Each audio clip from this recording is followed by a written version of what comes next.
Thank you very much. So good morning. Let's start this briefing. Today is Tuesday, 21st of October, here in Geneva at the UN. And I would like to start by giving the floor to Shoko Arakaki, who is the director of UNFPA's Humanitarian Response Division here in Geneva, and who would brief us on the situation of women and girls in the Democratic Republic of the Congo. You have the floor. Thank you. Okay. Thank you so much. And dear colleagues, and good morning. I have just returned from Democratic Republic of Congo, or we call DRC, where I visited Kinshasa and Goma to witness firsthand the reality facing women and girls caught in one of the worst, neglected humanitarian crises.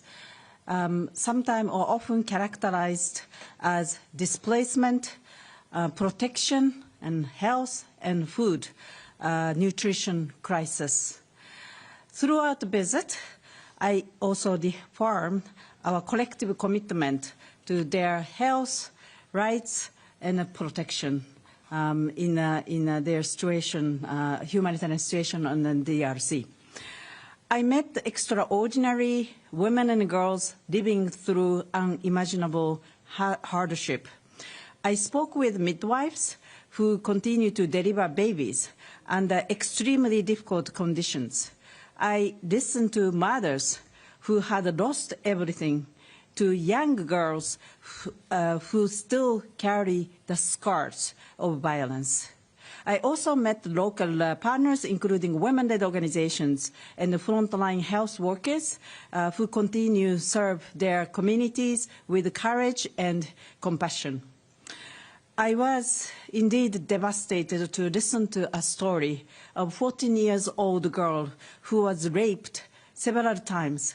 She was repairing a fistula caused by the rapes at one of the UNFPA-supported hospitals. She told me that she still dreams to go back to a school after recovery. This is a story represent many that I heard. Congolese women and girls endure the tremendous suffering, but never give up on their hope. Even before current escalation of the conflict, 3 women died every hour from pregnancy and birth-related complications in DRC. Women and girls are also being raped, exploited, and then abused in camps, in transit, and within their own communities. Adolescent girls among those most at risk, accounting for the third of reported gender-based violence cases. In the meantime, access to life-saving sexual and reproductive health services has been significantly impacted by security situation and then access and funding issues. UNFPA has designated DRC as an internal L3, level 3 emergencies, our highest classification in terms of severity and needs. It reflects both the magnitude of the crisis and our organizational-wide humanitarian response and commitment to the suffering. We are actively indeed responding to the rise in conflict-related sexual violence, which has increased around more than 33% compared to the similar timing of last year. We ensure that the survivors receive medical treatment and psychosocial support. Our team are providing life-saving supplies, supporting health facilities to deliver post-rape care, and helping women and girls rebuild their lives through cash assistance, vocational training, and community resilient programming. The needs are growing, but resources are not. In 2025, UNFPA is targeting 1.4 million people with humanitarian assistance in DRC. As we near the end of the year, just half of UNFPA appeal has been funded. We must remember that without access to sexual reproductive health and gender-based violence services, women and girls will die, and women and girls in the DRC need us more than ever. Thank you for your interest, and looking forward to your question. Thank you. Thank you very much, Shoko. And let me just add that the 2.5 billion humanitarian needs and response plan for the Democratic Republic of the Congo is currently just 16% funded, with 410 million received so far. Our health partners urgently need 6 million to procure essential supplies and maintain life-saving services. Urgent measures are needed to ensure the continued functioning of healthcare facilities in all areas affected by crisis, especially in the eastern part of the DRC. Additional funding is required to prevent a greater tragedy. We also call on all parties to uphold their obligations under international humanitarian law to protect civilian infrastructure, including health facilities, and to ensure safe and unimpeded access of humanitarian aid wherever it's needed. And I'll open the floor to questions now. Let me see. Robin, AFP. Good morning. The scale of rape and abuse and exploitation that you just detailed there, what is the government in the DRC doing about this situation?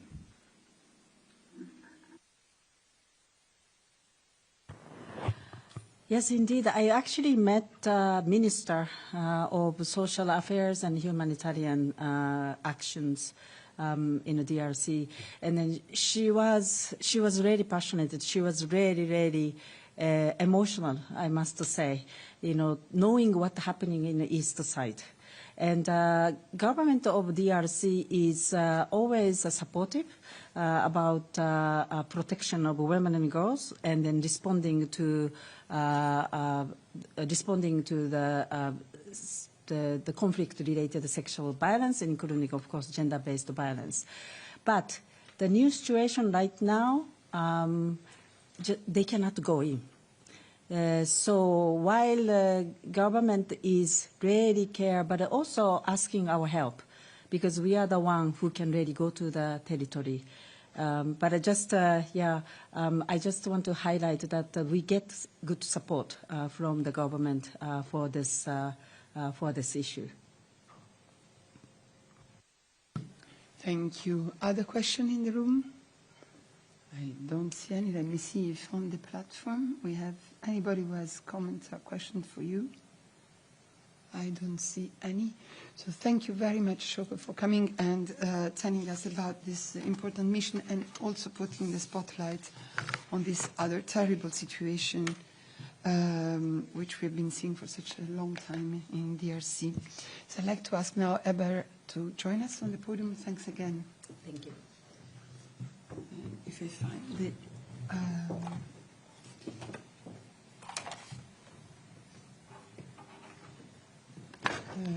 you can sit here, please.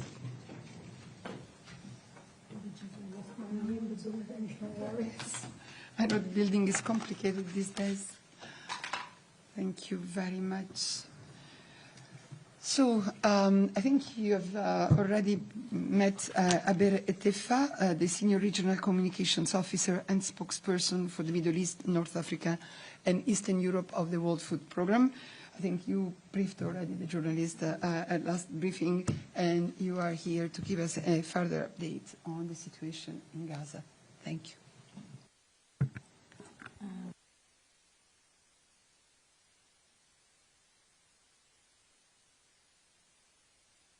Thank you.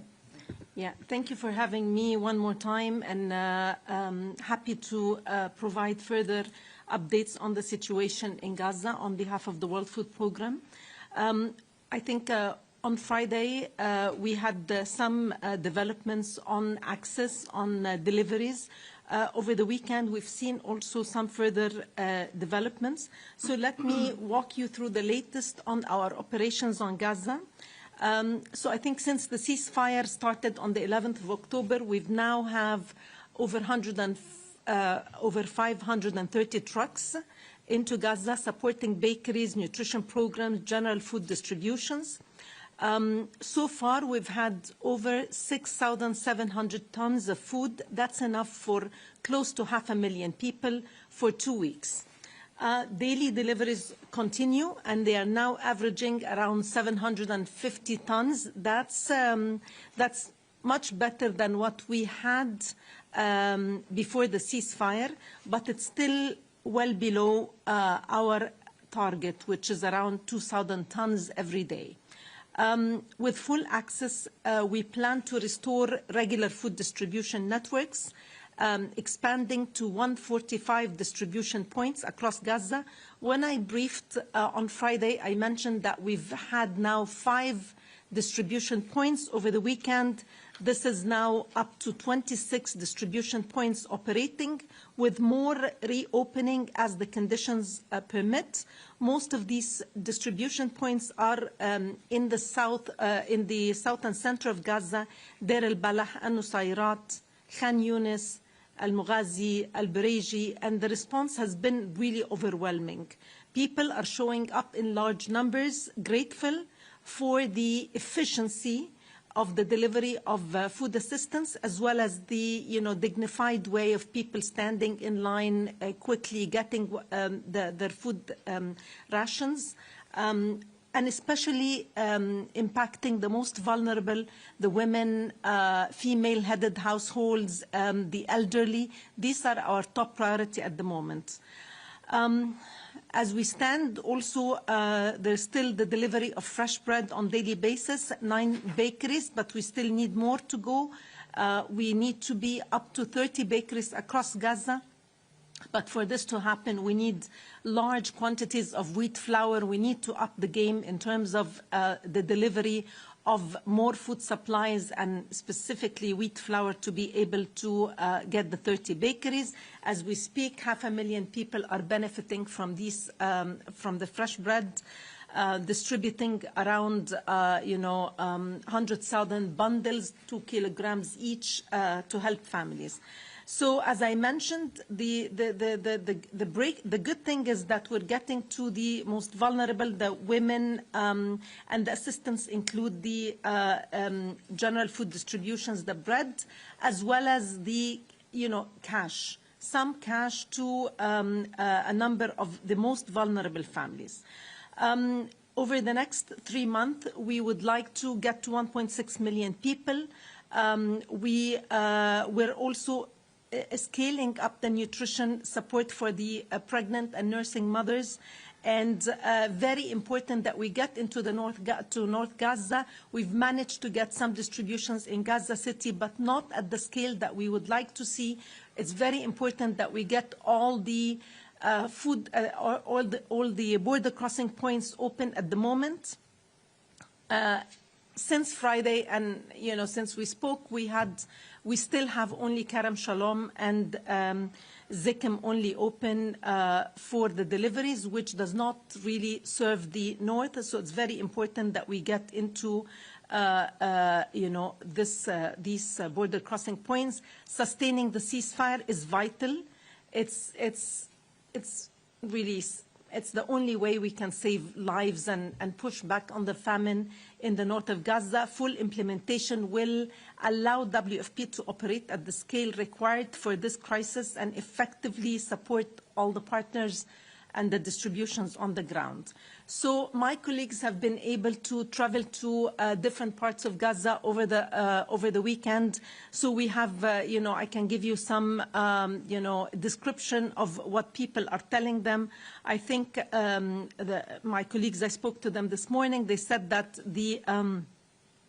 some of the women showing up in the distribution centers are saying that before the bread distribution began, they relied heavily on neighbors and friends. One woman lost her husband. There were days that she had to ration food because the children, because she doesn't know what comes next. So the children would have to skip meals and eat every other day. Now, with the fresh bread in hand, they feel that they can at least, there's something that they can count on instead of the, and she can go herself because she is a priority for the World Food Programme. I think the other element is that people are hopeful. There is cautious optimism, but the food that they are receiving, they eat part of it and they ration and keep some of the supplies for emergency because they are not very confident how long the ceasefire will last and what will happen next. So they are unable to really consume because they are extremely worried, consume the food supplies because they are extremely worried that they have it today, but they might not have it. They might not have the same level of assistance in another few days.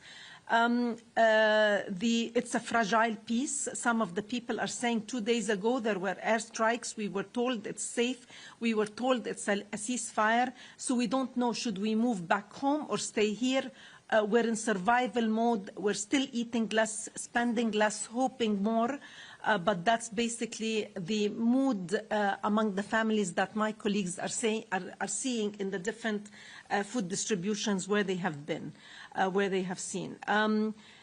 The most important thing for us, the ceasefire needs to hold. WFP and other humanitarian agencies are scaling up operations. They are starting to, push for more clean water, food supplies. Shelter is one of the biggest problems facing families as they are returning home to, in many of the places. We've again, I think we've seen also on Sunday that we were not able to get food supplies into Gaza through the crossings because of fighting.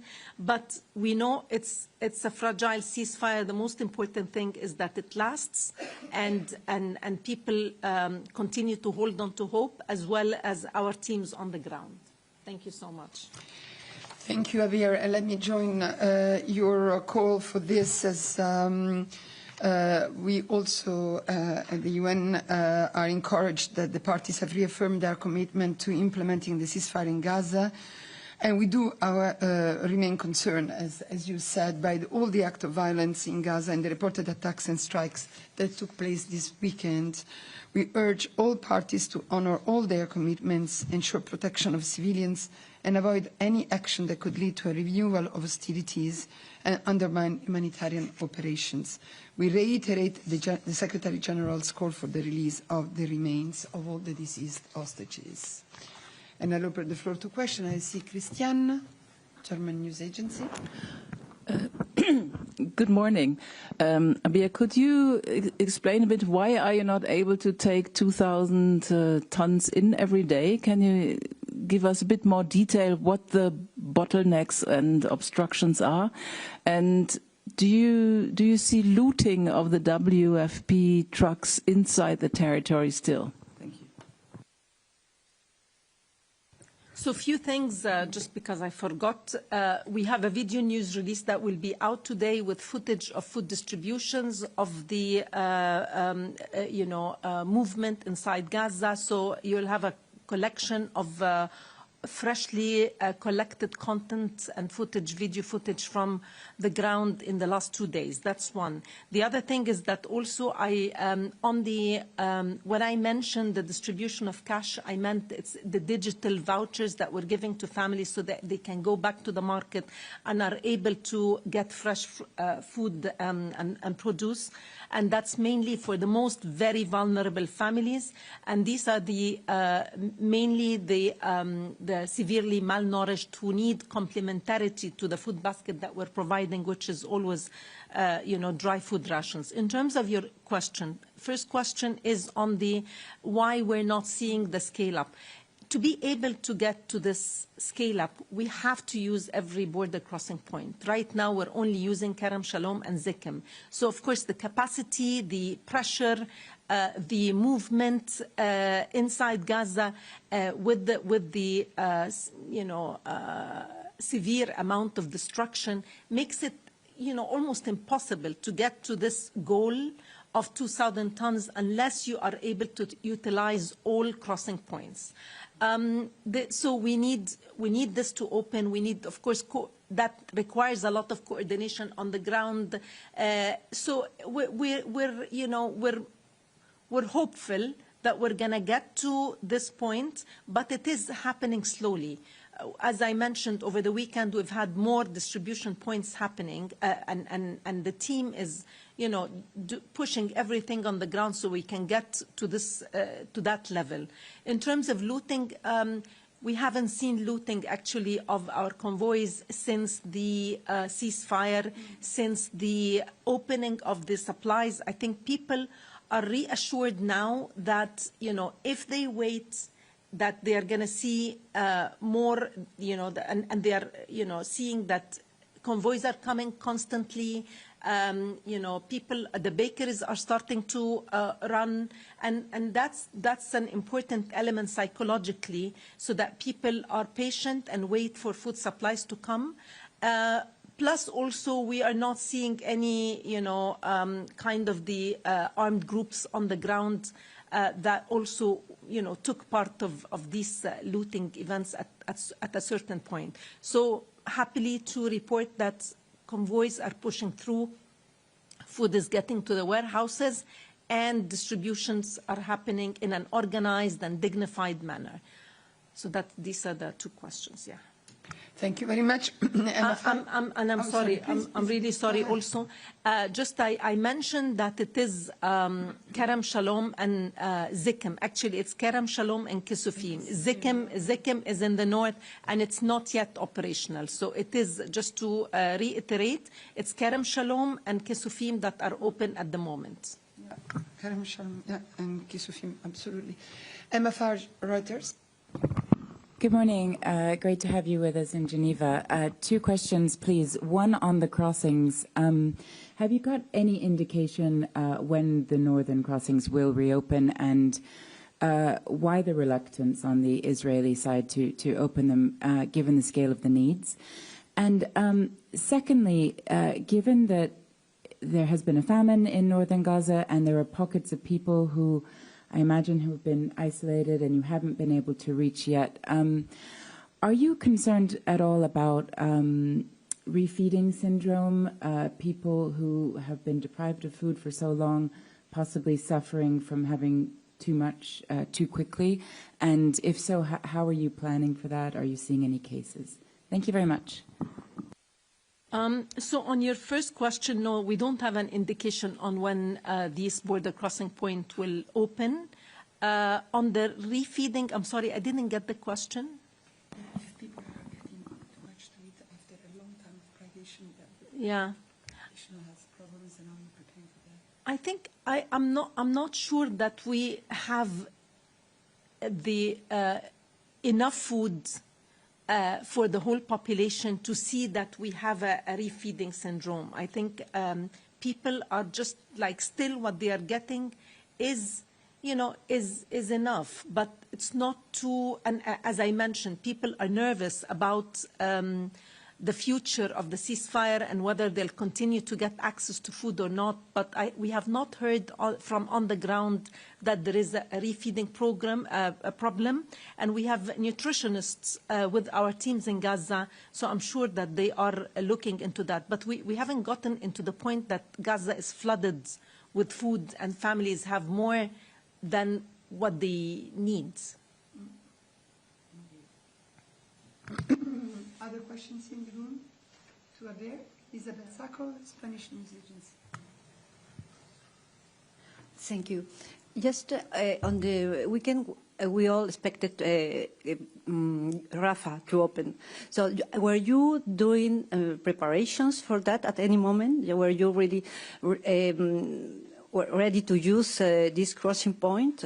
And if yes, whether you are still preparing to use Rafah? Thank you. At the moment, we're using Kerem Shalom, and we will continue to use Kerem Shalom for sending supplies. I don't know if Rafah is yet operational for commercial and for for humanitarian cargo.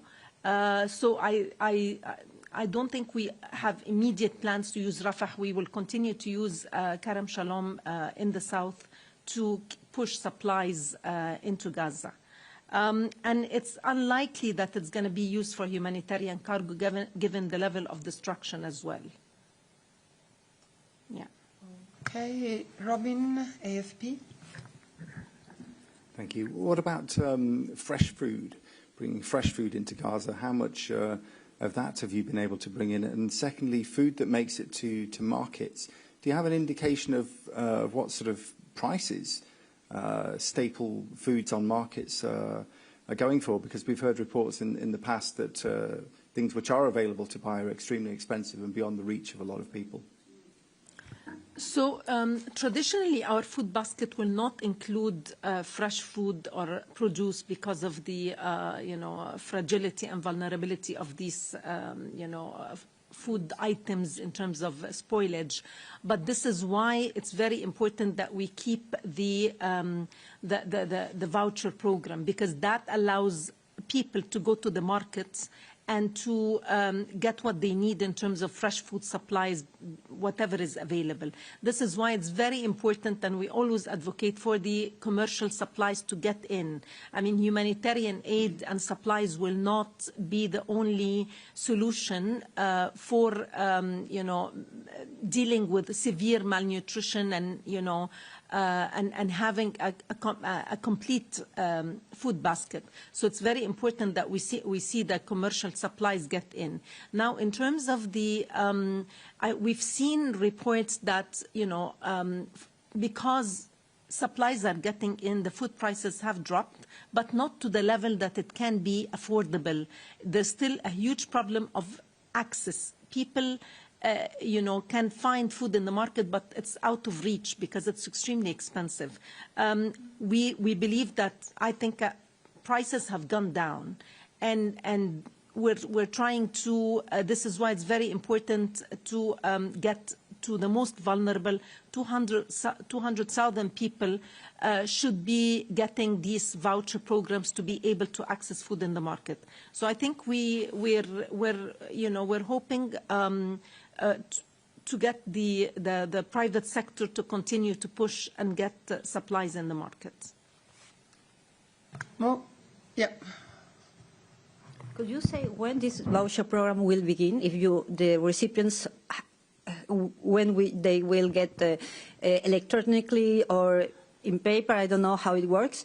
You mentioned electronically, that could be the best, but in any case, when they will have these to be able to use them? We've already started, so 50,000 people have already received these vouchers, and they're able to go to the markets and redeem them. And again, the plan is to get to 200,000 people. That's 10% of the population in Gaza, the most vulnerable. One more question for you on the platform. Nick Cumming-Bruce, the New York Times. Yeah, good morning. Thanks for taking the question. Abia, I wasn't quite clear what access you have had to the north. Have you had any convoys into the north since the ceasefire? And if so, when, how many and when? And what's your assessment of the number of people who are living there and the kind of conditions there that your staff on the ground are finding? Thank you.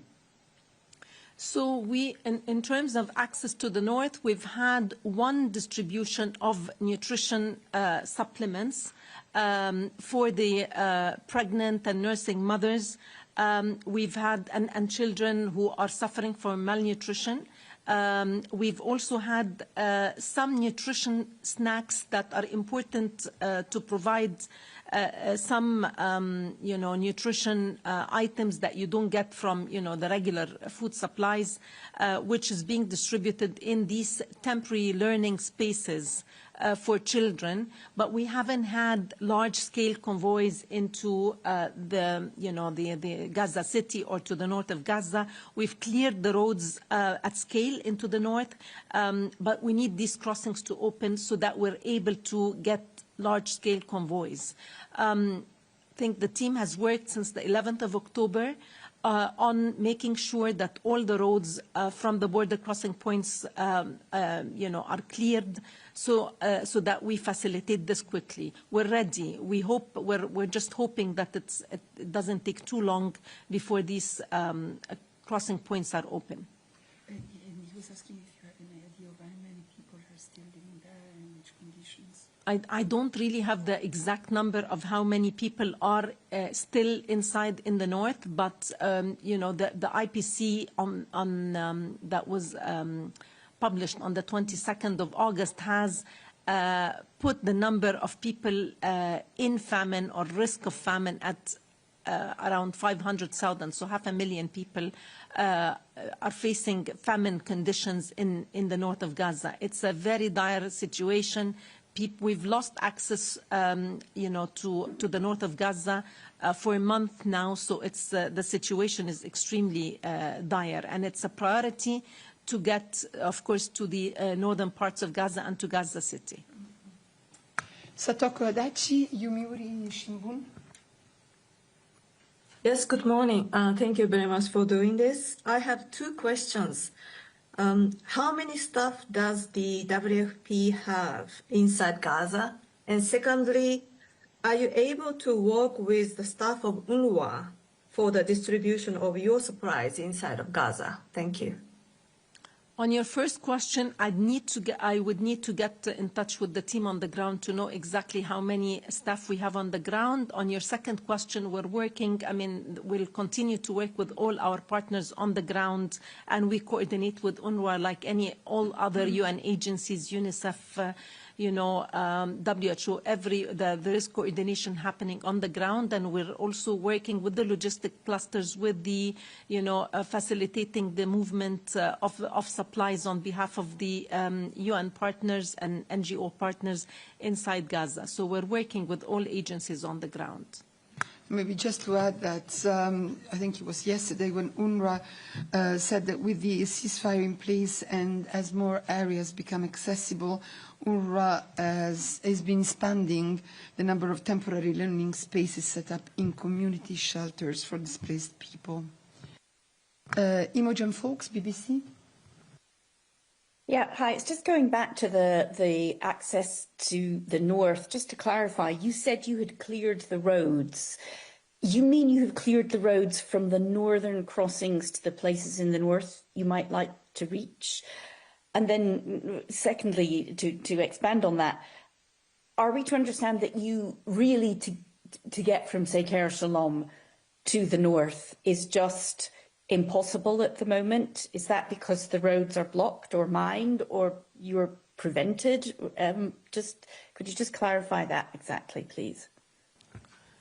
So on your first question, when we say clear the roads, it means that we've removed the debris from the border crossing points to be able to connect to Gaza City. So that's on the first question. On the second one, it is the level of destruction and you know, access from the south to the north is going to be extremely difficult. So this is why we need, you know, areas, we need Zikim, we need these border crossing points to be to open so that we can easily access with these large convoys into Gaza City and the north of Gaza. Thank you very much. Is there any other question for Abir? I don't see any on the platform. So thank you so much for this update. I hope you continue coming and briefing the journalists. So thanks. So that brings me to my final announcements. First of all, I have an important announcement for you for the trip of the Secretary General that has been announced yesterday in New York. Let me remind you that tomorrow morning, the Secretary General, Antonio Guterres, will arrive in Geneva to participate in a special session of the World Meteorological Congress, commemorating the 75th anniversary of WMO. The session will spotlight the early warnings for all initiative, where the Secretary General is expected to reiterate his urgent call for universal access to life-saving alert systems. Immediately after this event, the Secretary General will proceed to our Palais to attend the 16th session of the UN Conference on Trade and Development. I understand this morning you had a briefing from Maria Navarro on the developments of the conference, which, as you know, will last until Thursday. Following this session, We will have the Secretary General in this room. He will be joined by Carlos Cuerpo, who is the Spain's Minister for Economy, Trade and Business, and they will officially launch the Sevilla Forum on that. I think you have received yesterday evening the invitation to this press conference. The forum is a key milestone in advancing commitments made during the 4th International Conference on Financing for Development, which did take place in Sevilla, in Spain. And so we will have the Secretary General, and then he will leave on Thursday to go to Hanoi, and following that to the ASEAN meeting in Kuala Lumpur. I also wanted to announce you an invitation that I think you have also received. It's in your mailboxes. On the 24th of October, we are going to mark the official 80th anniversary. We'll be speaking a lot about that, but on the 24th of October, we will officially commemorate the 80th anniversary of our organization. We will do so in a little ceremony in the Salle des Pas Perdus, where we will also open the photo exhibition UN at 80, Shared Lives, Shared Future. It will be, as I said, on Friday at 12 noon. So just after the briefing. You are invited to attend this ceremony, which will be held with the Director General of the UN office at Geneva, Mrs. Tatiana Valovaya. The exhibition that you will see will present 27 powerful stories showing how the UN makes a tangible difference in people's daily lives, from advancing peace and security to providing humanitarian aid, as we have just heard, fostering sustainable development and promoting human rights. Two of the individuals that are featured in the exhibition will also be there to deliver remarks together with the Secretary General. Just to inform you that this is this is the Geneva leg of a global initiative organized by our Department of Global Communications in collaboration with the UN Information Centers and the permanent missions of Italy, Slovenia and Switzerland in New York. The full online version is much bigger. It's about 200 stories from 193 countries. They will be featured on the UN 80 web page, and there will be there additional information about all the events in the world and also about the individuals that are featured in these images. Let me see if I have another press conference, sorry to remind you. This is on Monday, 27th of October at 10:30. The Minamata Convention on Mercury will colleague will brief you on what to expect at the 6th meeting of the Conference of the Parties to this convention, which will take place in Geneva from the 3rd to the 7th of November. The speakers will be Monika Staniewicz, Executive Secretary of the Convention, and Brenda Kirk, the Senior Coordination Officer of the Convention. And I think I have told you everything we had. Emma.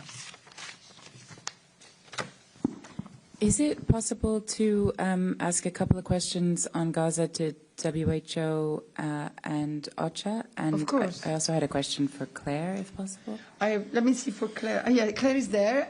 Jens is in the room, so I will invite him to the podium. And we also have other colleagues ready to answer a question on Gaza, including WHO. I think Tariq is there.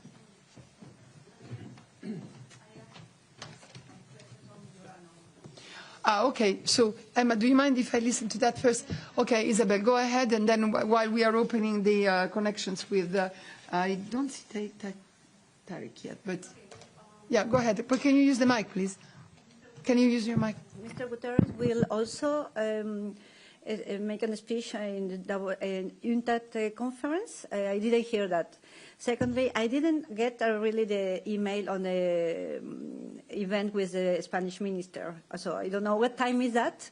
And finally, given the fact that we will have we have rarely the Secretary General here, will we be able also to ask a few questions of news? Thank you.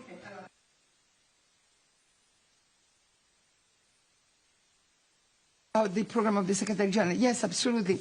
As I said, the Secretary General will speak first at the WMO Congress, and they will have some interactions with the participants in the Congress, and then he will move here and he will speak to the UNCTAD 16. He will also be accompanied by a number of representatives of the regional groups. Then we will have a family photo opportunity, and then they will all come here for the press conference.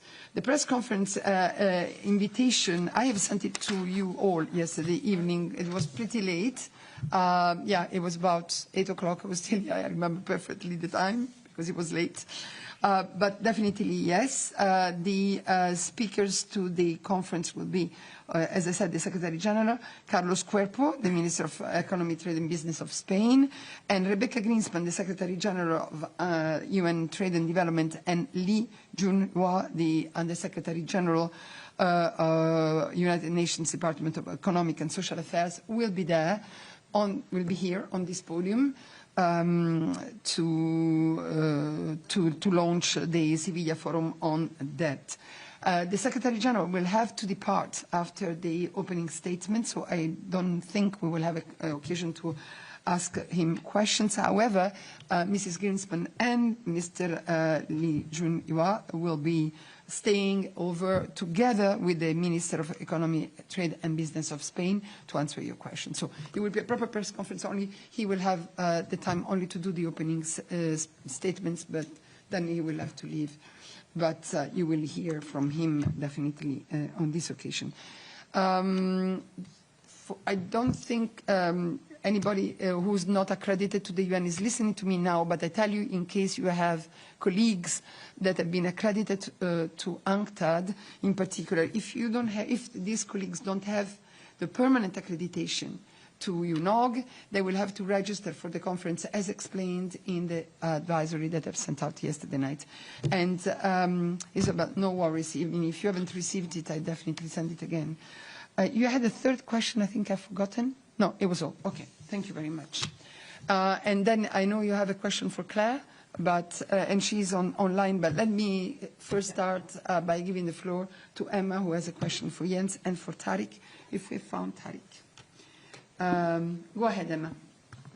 Yeah, sure. Jens, it's actually on the West Bank. I know that in a humanitarian update recently you gave some details of incidents of violence by Israeli settlers against farmers in the olive harvest. BBC ran some footage of a Palestinian woman being clubbed in the West Bank as she was picking olives. Can you tell us anything about how bad it has been this season compared to previous years, and how concerned you are about attacks on Palestinians during the harvest? Thank you. Emma, sorry, I see Tariq is connected. Do you want to also ask his question? Yes, your please. Question to him? Morning, Tariq.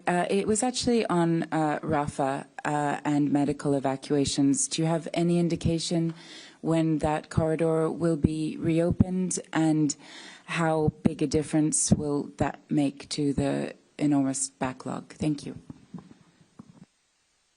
Start with Jens. Yeah, thanks, Emma. I'll need to read into that West Bank thing, so if we can take that separately. Of course, we're always concerned about settler violence, and we have seen an uptick in that, but I'll have to look into the exact numbers in our reports for you. Thank you. Tariq? Hi, thank you very much. So I can't really tell you when it will open, but as I said, we need all these referral pathways to open as soon as possible, so we can, as you rightly mentioned, clear this backlog and try to get as many people as possible. Over 15,000 people need to be medically evacuated, including more than 3,000 children. We will, as we have done in the past, we have been informing about the evacuations. So just stay tuned. We'll provide the information. And also, you have seen the 60-day plan that we issued on Friday, and one of the things that is a priority in the next 60 days, is to scale up medical evacuations to get to 50 patients and an accompanying person per day. So basically to match what was the number of people getting out to get medical care before the escalation of hostilities. So we'll keep you posted on that. I'm lost now. Who had a question for Claire? You did. Okay, go ahead. She's listening. Good morning, Claire. I hope it's going well over there. I understand that you're going to be discussing a little bit this week the financial situation of the WMO, and I profess ignorance on this. I'm just wondering, has the U.S. also cut contributions to the WMO, and can you give us any details if so? And are you also affected by the overall retrenchment of European donors given security priorities? Can you just tell us what the situation is and what you will be discussing this week? Thank you. Yeah, so the financial situation will be discussed on Thursday. It is live streamed, so you can access it. I think it's Thursday morning, probably most of Thursday actually. So please please tune in to that for more information. Yes, the US, as with all other UN agencies, the US is a major contributor. We are still awaiting assessed contributions from the US, awaiting quite anxiously. The US delegation is here and is playing, a very active, very constructive role in discussions. So it's our extra budgetary funding. We, unlike many other agencies, we did not rely heavily on the United States for that. So it's more it's more the regular budget, and we are awaiting the contributions on that. In terms of the European situation, at yesterday's high-level segment on early warnings for all, we did get a couple of pledges, including one from Spain for, I think it was 5 million euros. That was for specific projects, but I think that is why we are having the discussions on Thursday, just to assess where we are, where we need to be. So I can't really say much more than that at this stage, but you are welcome to tune in. This morning, while I'm online, I've got the floor. This morning, we had quite an interesting special panel on artificial intelligence and weather forecasts. And, the main message on that is if we snooze, we'll lose. So, big... There's a lot of momentum happening in AI, in weather forecasts, as in all other domains. And we heard this morning a really quite interesting presentation from Norway and from Malawi, with Norway sort of teaming up with the meteorological service from Malawi to try to help fast track them to more advanced weather forecasting capabilities by using AI models. So if you're interested in that, just let me know. I can give you more details. And third, and finally, and most importantly, the Secretary General's arrangements tomorrow. His interactive dialogue will be broadcast on UN television, also live stream from WMO. Space is extremely tight. It's even tight for for the members of WMO. So whilst obviously accredited photographers, TV cameras, you are welcome. Please just confirm your attendance with me. For written media, I would recommend it's probably more efficient for you to follow the live stream, because there will be quite heavy security, and space will be very, very tight. I will send you the WMO Secretary General's written text under embargo, so you will have that ahead of the speech. Thank you. Thank you very much, Claire. Other questions for any other colleague who is connected?